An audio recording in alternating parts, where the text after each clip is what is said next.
Bismillahirrahmanirrahim. Assalamu alaikum. Second year chemistry, new syllabus 2026, chapter 19. Basis of organic chemistry, lecture 7. और आज का topic है representing organic molecules. इसमें हम ऑर्गेनिक मॉलिक्यूल्स को किस तरह से रिप्रेजेंट करते हैं, कौन कौन से फार्मूला से रिप्रेजेंट करते हैं, उसके बारे में हम इस लेक्चर में डिटेल के साथ बात करेंगे। तो सबसे पहले है मॉलिक्यूलर फार्मूला। मॉलिक्यूलर फार्मूला क्या होता है? The formula of a compound which represents actual number of atoms of each element present in a molecule is known as molecular formula। देखिए molecular formula क्या है कि एक कंपाउंड के molecular formula क्या है कि किसी कंपाउंड के मॉलिक्यूल में मौजूद हर एलिमेंट के जितने एटम्स मौजूद हैं उन सब की सही तादाद जो फार्मूला हमें बताता है वो क्या है? Molecular formula. मॉलिक्यूलर फार्मूला क्या है?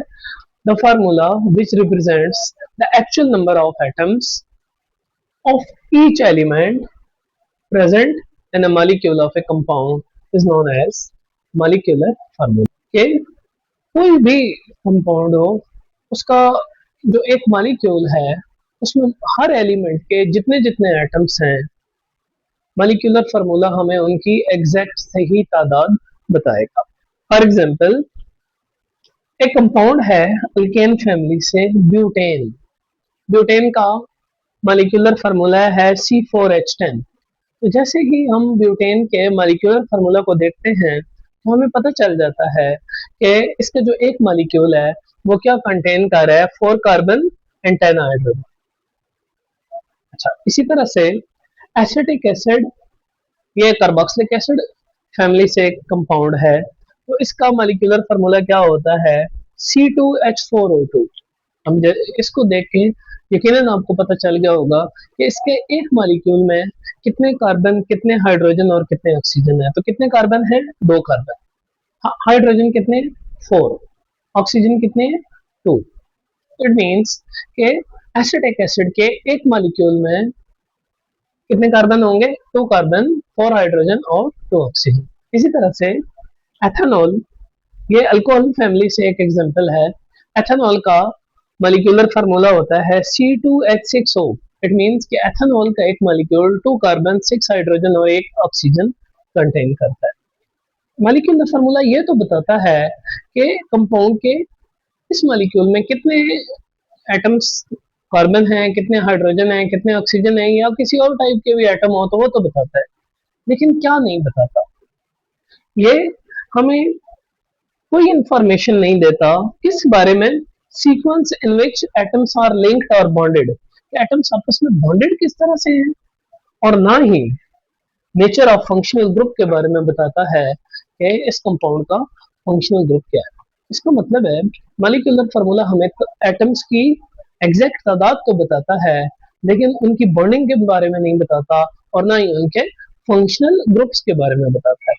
अब देखिए, यही वजह है कि कंपाउंड्स जो हैं, मुख्तलिफ कंपाउंड्स यानी डिफरेंट कंपाउंड जो हैं उनका मॉलिक्यूलर फार्मूला सेम हो सकता है। मसलन एथेनॉल और डाइमिथाइल ईथर या मिथॉक्सी मीथेन, इसका आईयूपैक नाम क्या है?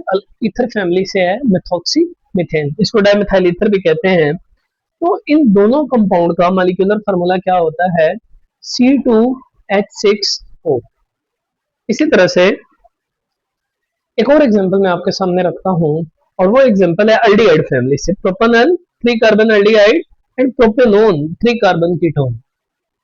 इन दोनों का मॉलिक्यूलर फार्मूला क्या है? सेम है, और वो क्या होता है? C3H6O। मॉलिक्यूलर फार्मूला के बाद नेक्स्ट बात करते हैं एम्पिरिकल फार्मूला पे। एम्पिरिकल फार्मूला क्या है? Formula that gives simplest whole number ratio between atoms of each element in a molecule of compound. कि किसी कंपाउंड के मॉलिक्यूल में जितने भी टाइप के एटम्स हैं उनके बीच में simplest whole number ratio formula देता है वो क्या होगा? वो एम्पिरिकल फार्मूला होगा। तो एम्पिरिकल फार्मूला क्या हुआ? एक ऐसा फार्मूला जो कि किसी भी कंपाउंड के मॉलिक्यूल में एटम्स के बीच में क्या दे, सिंपलेस्ट होल नंबर रेशियो दे, वो फार्मूला क्या कहलाता है, एम्पेरिकल फार्मूला कहलाता है। तो एम्पेरिकल फार्मूला के हमारे पास जो है एग्जांपल्स हैं, उसमें सबसे पहले ब्यूटेन देखें, C4H10, इसका मॉलिक्यूलर फार्मूला है, तो हम इसको एम्पेरिकल फार्मूला क्या बनाएंगे, C2H5। क्यों, 4 और 10 दोनों 2 पे डिवाइड होते हैं, तो ये 2 पे डिवाइड होके 2 हो जाएगा, 10 डिवाइड होके 5 हो जाएगा, तो क्या बन जाएगा, 2 5। अब ये 2 5 जो है ये फर्दर सिंप्लीफाई नहीं हो सकते। इसी तरह से एम्पेरिकल फार्मूला ऑफ बेंजीन देखिए, बेंजीन का मॉलिक्यूलर फार्मूला क्या होता है, C6H6। अब दोनों का नंबर बराबर है, तो हम दोनों को अगर 6 से डिवाइड कर दें तो क्या बनेगा, CH। इसका मतलब है कि बेंजीन का एम्पेरिकल फार्मूला क्या होगा, CH। इसी तरह से मैंने एसिटिक एसिड का फार्मूला नहीं लिखा, एसिटिक एसिड का मॉलिक्यूलर फार्मूला होता है C2H4O2, लेकिन अगर हम उसे सिंप्लीफाई करें तो उसका एम्पिरिकल फार्मूला एसिटिक एसिड्स के एटम के बीच में होल नंबर रेशियो आती है, वो क्या आती है, 1:2:1। लिहाजा एसिटिक एसिड का एम्पिरिकल फार्मूला क्या बनता है, CH2O। ये एग्जांपल्स हैं किस चीज की, एम्पिरिकल फार्मूला की। तो नेक्स्ट बात करते हैं स्ट्रक्चरल फार्मूला। अब स्ट्रक्चरल फार्मूला जो है वो क्या बताता है, स्ट्रक्चरल फार्मूला ना सिर्फ ये बताएगा कि number of each type of atoms, बल्कि ये भी बताएगा कि उनका सीक्वेंस क्या है। जो आपका स्ट्रक्चरल फार्मूला है, that not only shows the number of each type of atoms in a molecule but also gives the sequence in which they are bonded. ये जो स्ट्रक्चरल फार्मूला है ये क्या बताता है, ना सिर्फ एटम्स की तादाद बताता है, हर टाइप के एटम्स की तादाद बताता है, बल्कि ये भी बताता है कि वो एटम्स आपस में किस सीक्वेंस में जुड़े हुए हैं। अब देखिए कि स्ट्रक्चरल फार्मूला जो है वो इंफॉर्मेशन देता है जो एम्पिरिकल और मॉलिक्यूलर फार्मूला नहीं देते। मसलन वो सीक्वेंस के मुतालिक बात नहीं बताते, फंक्शनल ग्रुप के मुतालिक नहीं बताते, लेकिन स्ट्रक्चरल फार्मूला ना सिर्फ उन एटम्स की तादाद बताएगा, उनकी टाइप बताएगा, बल्कि उनका आपस में सीक्वेंस किस तरह से है, वो आपस में बॉन्डेड किस तरह से हैं, ये भी बताएगा। स्ट्रक्चरल फार्मूला जो है इसको हम 3 डिफरेंट कैटेगरीज में डिवाइड करते हैं। कौन कौन सी, डिस्प्लेड फार्मूला या ग्राफिकल फार्मूला, कंडेंस फार्मूला, इसको लीनियर फार्मूला भी बोलते हैं, और स्केलेटल फार्मूला, इसको बॉन्ड लाइन फार्मूला भी बोलते हैं। स्केलेटल फार्मूला में टाइप ऑफ एटम्स नहीं लिखे जाते, बल्कि जस्ट लाइन ड्रॉ करके ये फार्मूला लिखा जाता है। तो इसके बाद हम नेक्स्ट बात करेंगे डिस्प्लेड, कंडेंस्ड और स्ट्रक्चरल फार्मूला पे। स्ट्रक्चरल फार्मूला की first type, displayed formula. Displayed formula क्या होता है, the formula which shows all the bonds between different atoms, including type of bonds as well as the position of functional groups in a molecule, is known as displayed formula। वो displayed formula है क्या, हमें यहाँ सबसे पहले ये सीखने की जरूरत है कि ये डेफिनेशन हमें क्या बता रही है। देखिए ये फार्मूला क्या करता है, ना सिर्फ सारे टाइप के बॉन्ड शो करता है डिफरेंट एटम्स के बीच में, बल्कि उन बॉन्ड की टाइप्स भी बताता है। उन बॉन्ड की टाइप्स भी शो करता है कि सिंगल बॉन्ड है, डबल है, ट्रिपल है, या आप यूं कह लीजिए कि सिग्मा बॉन्ड है या पाई बॉन्ड है। एक सिग्मा है तो साथ एक पाई है या नहीं है, ठीक है। और ना सिर्फ टाइप्स ऑफ बॉन्ड्स बल्कि पोजीशन ऑफ फंक्शनल ग्रुप भी बताता है। ऐसा फार्मूला किसी कंपाउंड के मॉलिक्यूल का वो क्या कहलाएगा, डिस्प्लेड फार्मूला कहलाएगा। तो डिस्प्लेड फार्मूला क्या है, मोर बेटर फार्मूला है, ये ज्यादा अच्छा फार्मूला है, क्योंकि ना सिर्फ ये सारे टाइप के एटम्स की बॉन्डिंग बताता है, बल्कि वहाँ मौजूद फंक्शनल ग्रुप की पोजीशन भी बताता है। लिहाजा ये वाला फार्मूला जो है ये मॉलिक्यूलर और एम्पिरिकल फार्मूला से ज्यादा बेहतर फार्मूला है। This formula is more complete and self explanatory form of the structural formula. क्यों मोर कंप्लीट और सेल्फ एक्सप्लेनेटरी क्यों है, क्योंकि फार्मूला देखते ही हमें ये अंडरस्टैंडिंग हो जाती है कि इस कंपाउंड में एटम्स जो है वो आपस में किस तरह से बॉन्डेड है। जैसे कि आप ब्यूटेन देखें तो ब्यूटेन में 4 कार्बन की चेन है, ठीक है। और इस 4 कार्बन की चेन में हर जो कार्बन है वो 4 बॉन्ड बना रहा है। तो फर्स्ट कार्बन के साथ 3 हाइड्रोजन, सेकंड के साथ 2, थर्ड के साथ 2 और फोर्थ के साथ भी कितने हाइड्रोजन है, 3 हाइड्रोजन। तो ना सिर्फ हमें यहाँ पर बॉन्ड्स पता चल रहे हैं, बल्कि ये पता चल रहे हैं कि कार्बन एटम्स जो हैं वो कौन से कार्बन एटम्स हाइड्रोजन के साथ कितने बॉन्ड बना रहे हैं। फिर नेक्स्ट देखिए, यहाँ पर एथेनॉल का फार्मूला है जिसमें फर्स्ट कार्बन के साथ 3 हाइड्रोजन है, सेकंड के साथ 2 है, लेकिन सेकंड कार्बन के साथ एक और ग्रुप भी है, वो क्या है, OH, जो कि अल्कोहल का फंक्शनल ग्रुप भी है। तो ये फार्मूला ना सिर्फ हमें टाइप्स ऑफ बॉन्ड्स बता रहा है कि कौन कौन से टाइप के बॉन्ड हैं और किस एटम के किसके साथ बॉन्ड है, बल्कि फंक्शनल ग्रुप की इंडिकेशन भी दे रहा है कि कौन सा वाला बॉन्ड जो है वो कार्बन का मुख्तलिफ एटम के साथ है या किसी और ग्रुप ऑफ एटम के साथ है जो कि क्या है, फंक्शनल ग्रुप है। इसी तरह से एक और एग्जांपल देखिए, CH3 C double bond OH, ये किस कंपाउंड का फार्मूला है, ये है एथानोइक एसिड का फार्मूला, जिसमें ये देखिए CH3 और ये कार्बन, नेक्स्ट कार्बन जिससे बॉन्डेड है वो क्या कार्बन क्या बना रहा है, C डबल बॉन्ड ऑक्सीजन, और साथ में क्या बना रहा है, OH के साथ बॉन्ड बना रहा है। या ये कार्बन O से बॉन्ड बना रहा है जिसके साथ आगे क्या अटैच है, H अटैच है।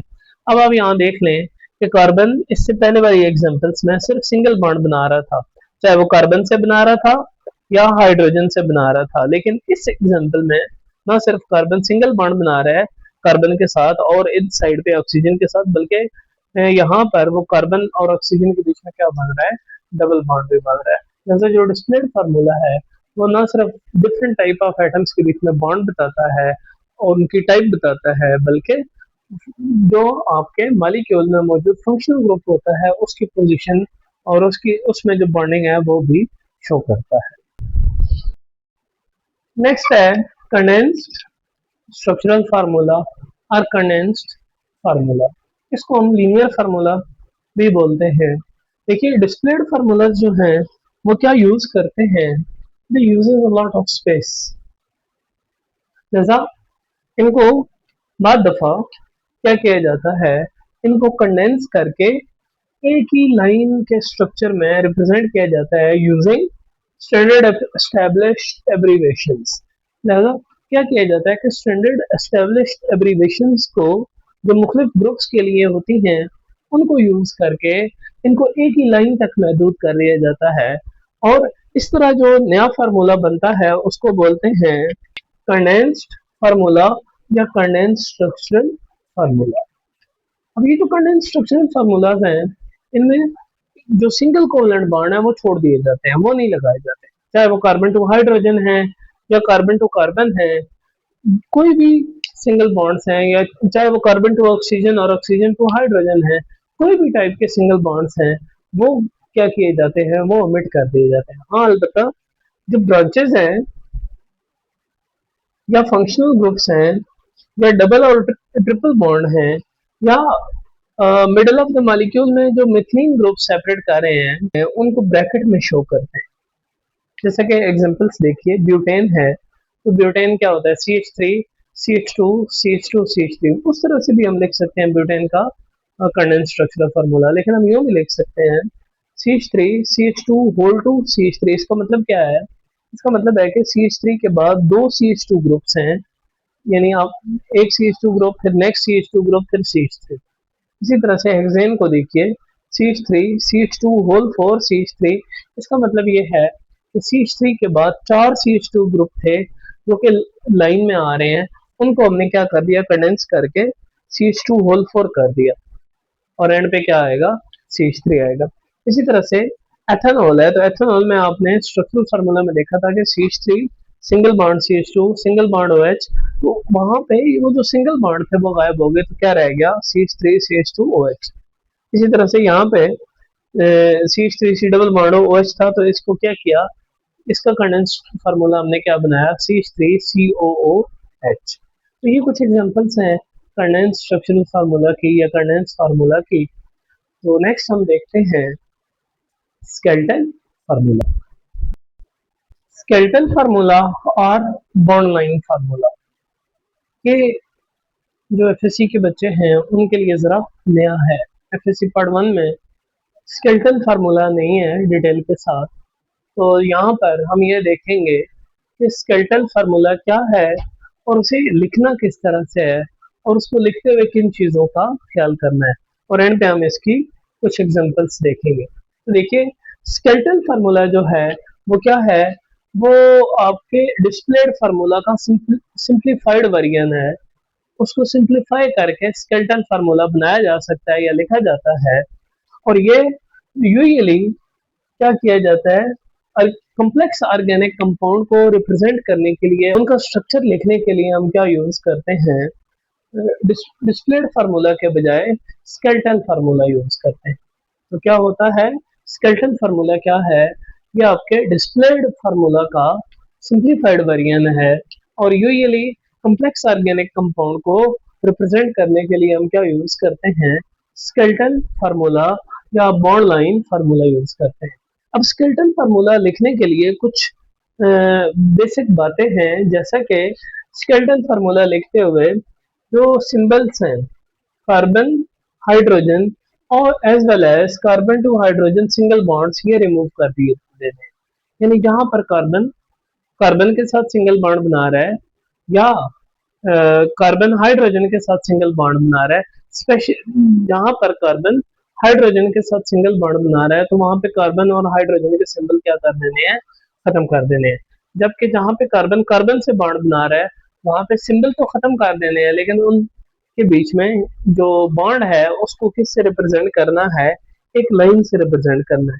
The bond between the carbon atoms is shown by single line which meet at an angle. ठीक है, यहाँ पर कार्बन के बीच में जो बॉन्ड है उनको क्या करना है, आपने एक एंगल पे सिंगल लाइन के साथ क्या करना है, शो करना है, अगर कार्बन टू कार्बन क्या है, सिंगल बॉन्ड है। अच्छा, इसके बाद next, each carbon atom can maximum form 4 bonds. अच्छा, स्केलेटल फार्मूला बनाते हुए या लिखते हुए इस चीज का ध्यान करना है कि कार्बन जो है वो मैक्सिमम कितने बॉन्ड बना सकता है, 4 बॉन्ड ही बना सकता है। तो स्केलेटल फार्मूला में सबसे ज्यादा गलती जो बच्चा करता है वो ये करता है कि स्केलेटल फार्मूला बनाते हुए कार्बन के 4 से ज्यादा 5 या 6 बॉन्ड भी बना देता है। तो इस चीज का ख्याल करना है कि कार्बन मैक्सिमम कितने बॉन्ड बनाता है, 4 बॉन्ड बनाता है। अच्छा, अब यहाँ पे कुछ और जरूरी बातें, जैसे कि अगर कहीं carbon two carbon double bond आ जाए, ट्रिपल बॉन्ड आ जाए, ठीक है, एज वेल एज कहीं फंक्शनल ग्रुप आ जाए, तो उनको as it is skeletal formula में शो करना होता है। यानी डबल बॉन्ड आ जाए तो डबल बॉन्ड शो करना है, ट्रिपल बॉन्ड आ जाए उससे भी शो करना है, और फंक्शनल ग्रुप के एटम्स आ जाए तो फंक्शनल ग्रुप के जो भी एटम्स हैं उनको हमने क्या करना होता है, शो करना होता है। अब जैसे आपको पता है अल्केन का कोई फंक्शनल ग्रुप नहीं होता, तो ये एक ब्यूटेन है। तो देखिए, हर कार्बन, यहाँ पर कितने कार्बन हैं, 4 कार्बन है। इसका मतलब है कि आपने जब स्ट्रक्चर ड्रॉ करना है तो हर कार्बन एक कार्बन को रिप्रेजेंट करेगा, और जहां पे लाइन एंड हो रही होगी वहां पे भी कार्बन पे क्या होगा, कार्बन होगा। तो कितने कार्बन है, 1 2 3 4, 1 2 3 4। तो ये 4 कार्बन के बीच में क्या लगा दी, एंगल पे सिंगल लाइन लगा दी, जो कि इनके बीच में सिंगल बॉन्ड को रिप्रेजेंट कर रही है। अब क्योंकि यहाँ पर ना कोई डबल बॉन्ड है, ना कोई फंक्शनल ग्रुप है, लिहाजा कुछ और शो नहीं करना, क्योंकि कार्बन और हाइड्रोजन के सिंबल्स तो हमने क्या कर देने हैं, गायब कर देने हैं, रिमूव कर देने हैं। अच्छा, इसके बाद ये देखिए, CH3 single bond CH2 CH2OH।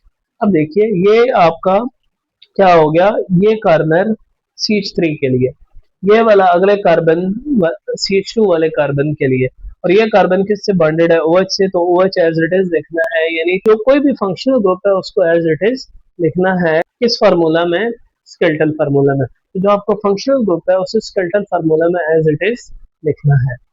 तो क्या होगा, CH3 CH2OH। अच्छा, अब CH3 के लिए ये कार्बन आ गया है जहाँ पे कार्बन और हाइड्रोजन के सिंबल गायब हो गए। CH2 क्योंकि कार्बन कार्बन बॉन्ड है तो सिंगल लाइन आएगी जो कि एक एंगल पे आगे जाएगी। तो यहाँ पे भी क्या आ गया, कार्बन आ गया, और कार्बन जो है वो शो नहीं किया और हाइड्रोजन भी यहाँ पर शो नहीं किया।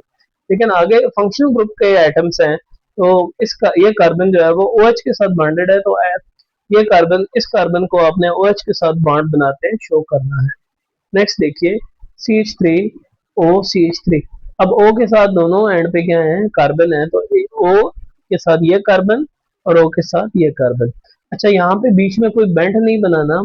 बेंट इसलिए नहीं बनाना कि O के बाद डायरेक्ट एक ही कार्बन है, इधर भी और उधर भी, तो O के बाद एक ही कार्बन है बोथ साइड पे। और इस कार्बन के यहाँ पर कार्बन और कार्बन के साथ जो हाइड्रोजन बॉन्डेड थे उनको हमने सिर्फ उनके सिंबल्स जो है वो क्या कर दिए, वाइप कर दिए। अब यहाँ ये देखिए CH3 C double bond OH, तो इस CH3 की जगह क्या आ गई, एक लाइन आ गई, ठीक है, और उसके एंड पे क्या है, कार्बन है। लेकिन हमने यहाँ पे C डबल बॉन्ड OH को लिखना है। अब ये वाला कार्बन गायब नहीं करना, ठीक है, ये वाला कार्बन इसलिए गायब नहीं करना क्योंकि ये फंक्शनल ग्रुप का पार्ट है। नेक्स्ट देखिए इसी से बड़ा molecule CH3 CH2 C double bond OH, C double bond OH as it is. अब इसके बाद एक कार्बन है, तो यहाँ एक बेंट आएगा, क्योंकि इस कार्बन से अगले कार्बन तक जानते हुए क्या आएगा, बेंट आएगा। अगर इससे आगे भी एक कार्बन होता तो उसका फिर एक और बेंट आ जाता। तो क्या है, C double bond OH, CH2 के लिए ये, CH2 के लिए ये यहाँ पे एक कार्बन है, जिस कार्बन के साथ दो हाइड्रोजन है, और फिर एंड पे एक कार्बन है जो कि CH3 के लिए है, क्योंकि एंड वाला कार्बन जो होगा उसके साथ वो कार्बन जो है वो हाइड्रोजन के साथ तीन बॉन्ड बना रहा होगा, और जो मिड में आ रहा होगा वो क्या होगा, वो कार्बन चूंकि इधर भी बॉन्डेड है, आगे भी बॉन्डेड है, तो उसके साथ कितने हाइड्रोजन हो सकते होंगे, दो होंगे। लेकिन हमने यहाँ पे स्केलेटल फार्मूला लिखते हुए ये शो नहीं करना। 19.5 के बाद 19.6 determination of molecular and empirical formula.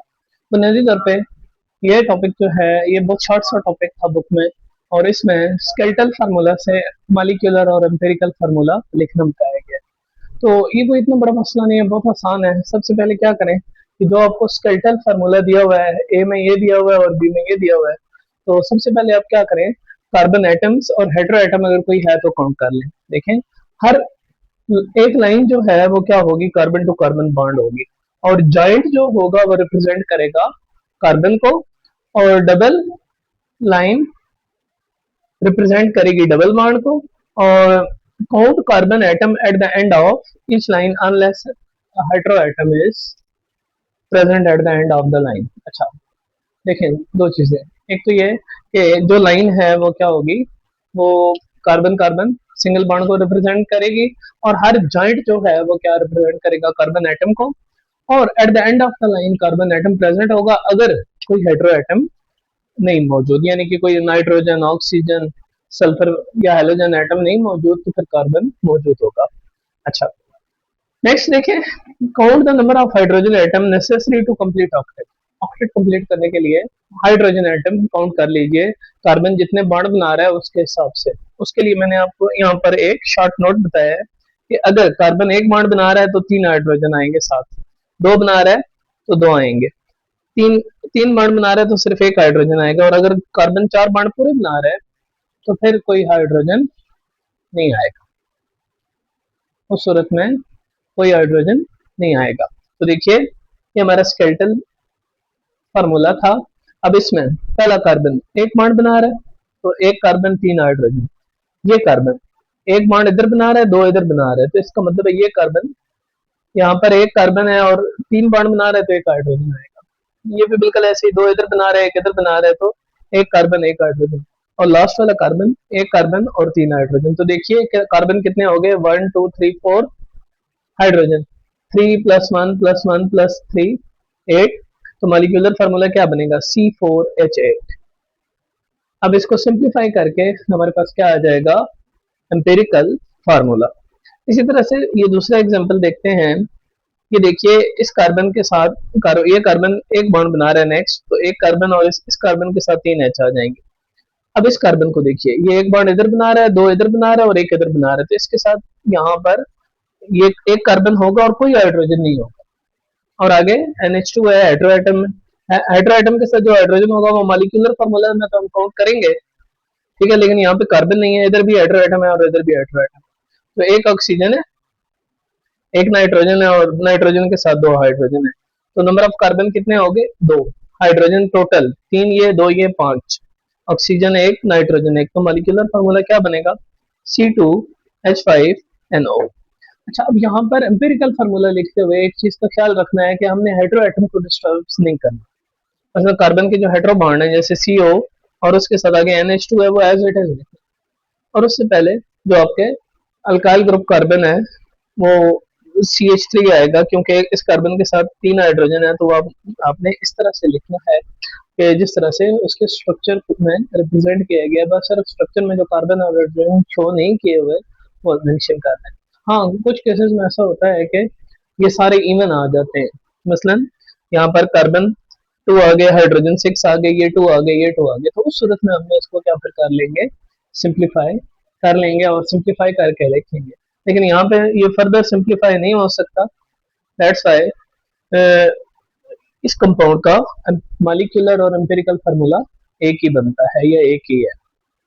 क्योंकि आप इसके एम्पिरिकल फार्मूला में भी काउंट कर लें तो number of carbon, hydrogen, nitrogen और ऑक्सीजन क्या आएंगे, और इसके मॉलिक्यूलर फार्मूला के बराबर ही है। तो बहुत सारे कंपाउंड ऐसे हो सकते हैं जिनके एम्पिरिकल और मॉलिक्यूलर फार्मूला क्या हो, सेम हो।